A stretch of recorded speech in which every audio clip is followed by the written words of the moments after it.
Hello, my random viewers, and welcome to Randomly Offensive. Today we are talking about Ling Xiaoyu and telling her story from the Tekken franchise. Now, her story is incredibly hard, and her script was incredibly complicated because she is a huge IP that Tekken uses. She's a very popular, very beloved character, and so because of that, she's in every single comic book, she is in every single anime, she is in every single spin-off, and she's in every single collaboration mashup video game like Tekken and Street Fighter.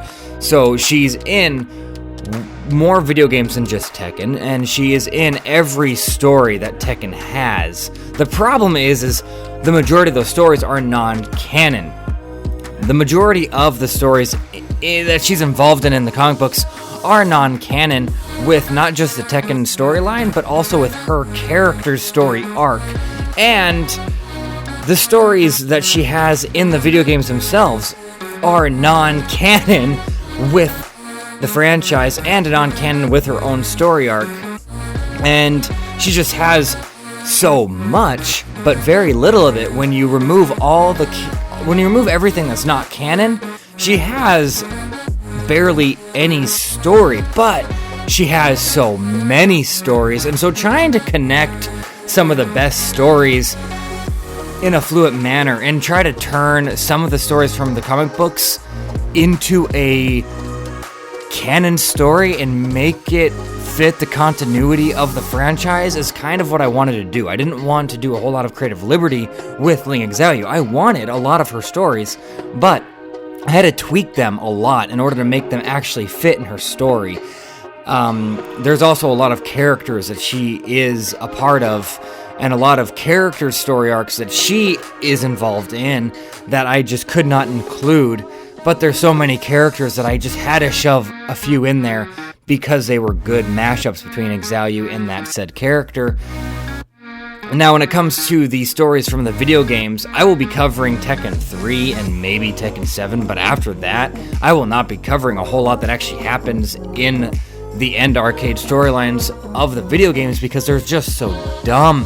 There is a scene in Tekken 4 where Ling Xiaoyu goes into a time machine and goes back in time to the first Tekken game to stop Heihachi from throwing Kazuha as a little boy off the cliff, and she ends up running them both over with the time machine, knocking them both off the cliff, and she starts the whole reality time chain over again and didn't change a damn thing.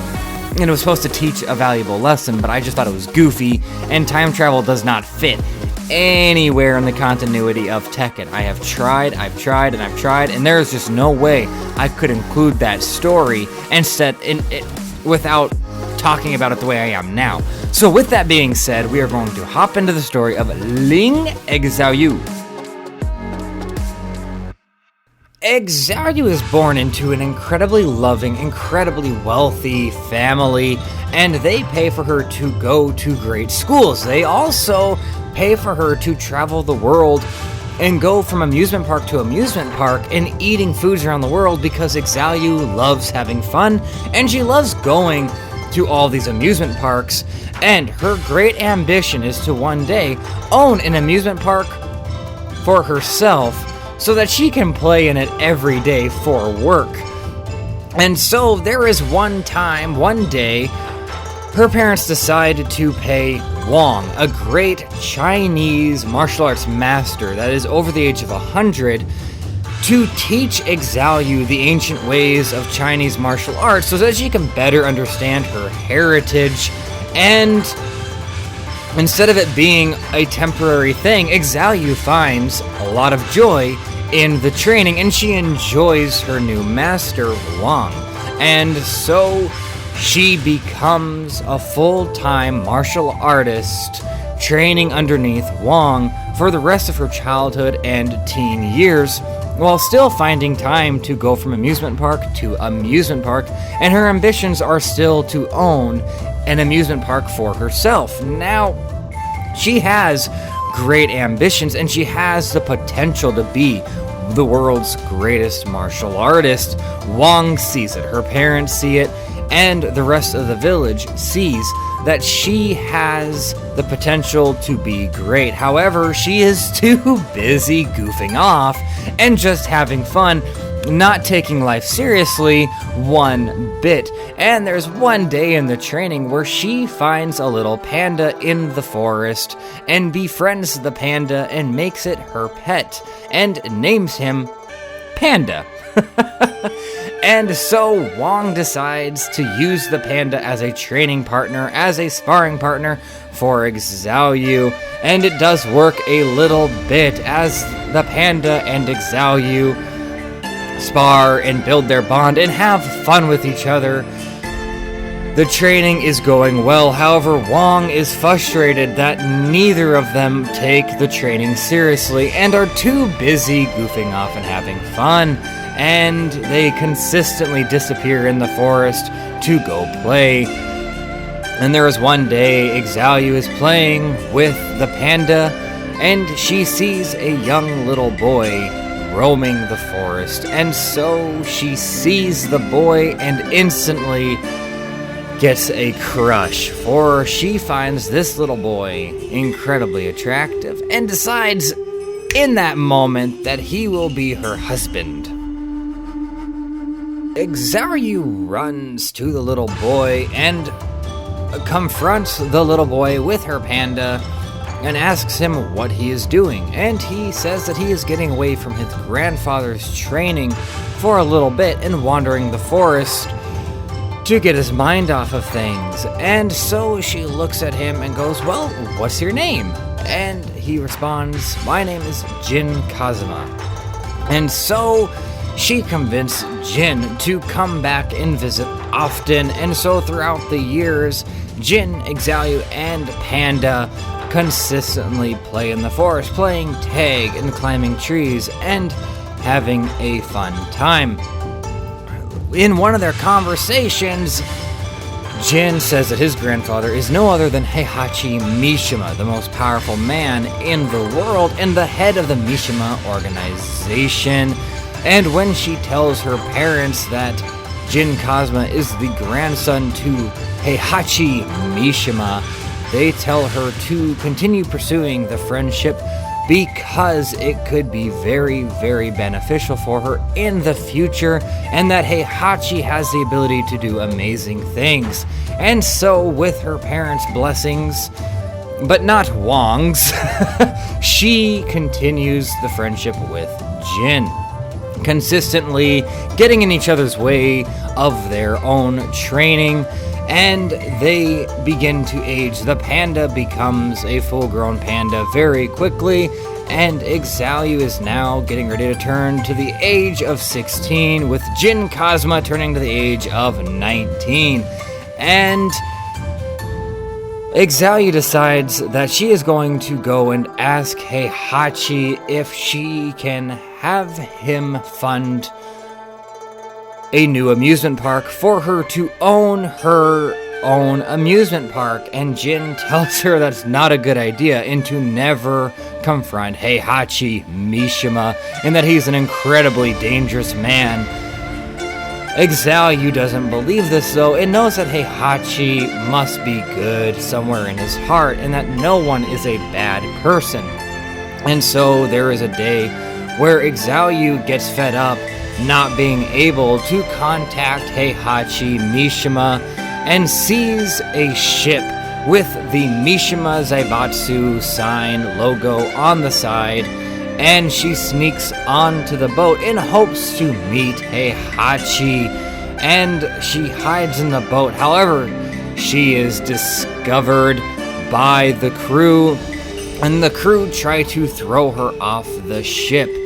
And that is when Heihachi gets a dispatch phone call that the entire crew was taken out. When Heihachi arrives at the ship, he sees all his Tekken Force soldiers and all his entire crew wiped out on the floor, with the little girl sitting on a crate.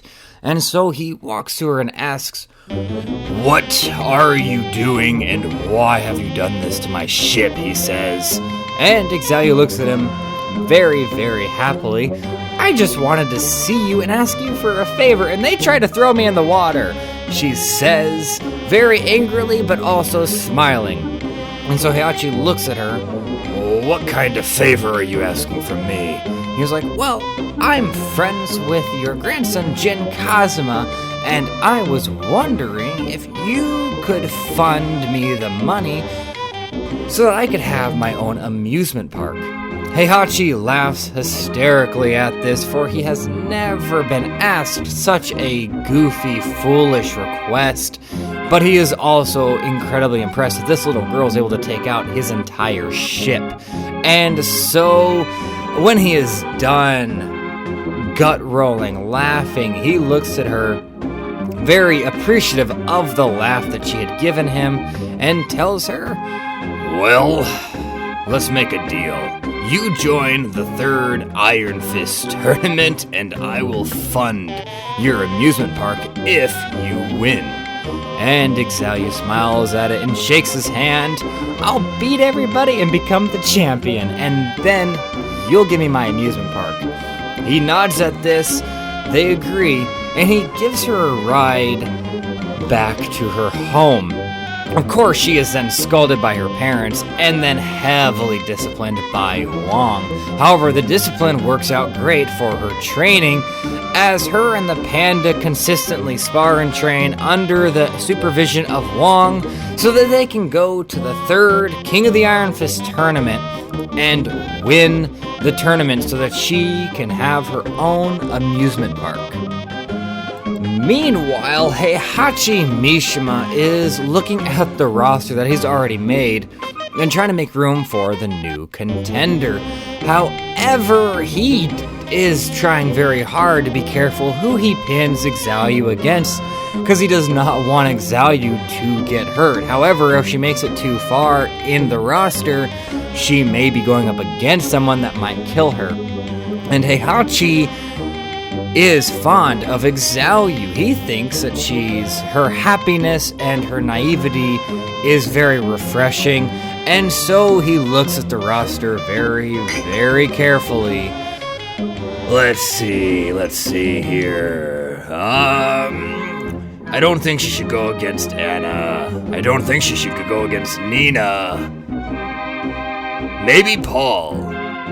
Absolutely not Eddie. It would be fun to see her go up against Jin, though. I wonder if she went up against Jin and Kazuma, if he'd take it easy on her. Maybe her Wong. Oh, this little girl's gonna be a pain in my side, he says as he rubs his forehead, trying to figure out a way to fit her into the roster without harm. So, Heihachi decides to pin Xiaoyu against Anna, even though he wasn't comfortable about it. He figured that would be the best way. He did not want to tear the relationship between Jin and Xiaoyu, but he was also concerned that Anna would break the bones of Xiaoyu. However, if Xiaoyu could take out the entire Tekken force on his ship and honestly believe that she could fight in a tournament, then he must realize that she is willing to risk harm, though he's not sure due to her naivety. But he rolls the dice and hopes that Xiaoyu going against Anna isn't going to cause any pain. So the 3rd King of the Iron Fist tournament begins, and Xiaoyu walks into the tournament with her pet panda on a little leash, and Heihachi looks at this and then looks at Yoshimitsu. I used to have a pet bear. Where'd my pet bear go? And Yoshimitsu looks down, shrugs his shoulders, and then continues watching the tournament. And Xiaoyu has the panda sit down nicely, and then she goes into the first round, which is against Anna Williams. And Anna Williams makes the grand mistake of underestimating Xiaoyu as she goes in and delivers a powerful yet sloppy kick, roundhousing towards Xiaoyu. Xiaoyu then manages to get into a fighting pose that brings her body incredibly low to the ground. The kick just flies over her, and then Xiaoyu lunges herself up with tremendous force, using her legs and putting the palms of her hands together. And as she rises, she connects to the jaw of Anna, and it knocks Anna to the ground. Anna gets up and is angry that this little girl just managed to not only avoid an attack, but deliver a massive one as well. And Anna looks at Xiaoyu, and Xiaoyu is smiling, giving her the peace sign. And so Anna charges and starts delivering massive combinations, sticking to the outside with hook punches and roundhouse kicks, axe kicks, and straight side kicks. However, Xiaoyu is easily dodging every single one with grace, as she even catches the strikes of Anna and turns them into grapples, slamming Anna to the ground. And Xiaoyu is staying low to the ground when she needs to, making it hard for Anna to deliver a connecting blow. And when Anna decides to get low to the ground, Xiaoyu then becomes airborne and begins fighting while in mid-air. And these attacks are so strong, so focused, and so quick that Anna cannot block them nor dodge them. And Xiaoyu is giving Anna the run for her money, and so Anna decides to grab Xiaoyu by the throat, but Xiaoyu easily knocks the hand away by tucking her elbow underneath Anna's hand and then curving it to the right. As soon as the grasp that Hannah had on Xiaoyu's throat is released, Xiaoyu throws herself backwards, but then grabs the wrist of Anna before falling completely backwards and twists Anna's wrist into a wrist lock, and then Xiaoyu pulls herself back forward, forcing Anna to fly towards Xiaoyu as well due to the wrist lock. And then Xiaoyu jumps in the air, lets go of Anna's hand, and then delivers with the same arm a massive elbow to the face of Anna, and Anna gets knocked down and punches the ground in anger, and then gets back up and just starts throwing powerful yet lazily thrown punches that are just berserking towards Xiaoyu. However, Xiaoyu is able to predict every punch and is easily dodging every single one of them by stepping in the proper ways to cause her body to rotate in the opposite direction of the punch. And after a while, Anna becomes tired, so Xiaoyu dives in the air and wraps her legs around the throat of Anna. And then she slams Anna to the ground and continues the grapple with her legs and chokes out Anna, taking the round with little to no damage to Xiaoyu. And this causes Heihachi to raise an eyebrow.